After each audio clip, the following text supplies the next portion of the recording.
Để hiểu cách sóng siêu âm nhắm vào tảo, điều quan trọng là phải biết cơ chế phát triển của chúng. Hầu hết, cấu tạo của tảo đều có túi khí, giúp tảo di chuyển lên xuống trong cột nước, đi lên phía trên mặt nước để hấp thụ ánh sáng mặt trời, thực hiện quang hợp, xuống phía đáy để lấy chất dinh dưỡng.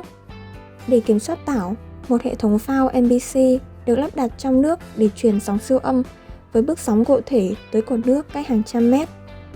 Sóng siêu âm tạo ra một lớp sóng ở lớp trên cùng của nước, ảnh hưởng tới khả năng điều chỉnh độ nổi của tảo, cố định chúng trong cột nước. Do thiếu ánh sáng và chất dinh dưỡng, tảo sẽ chìm xuống đáy hồ và cuối cùng chúng sẽ chết và phân hủy.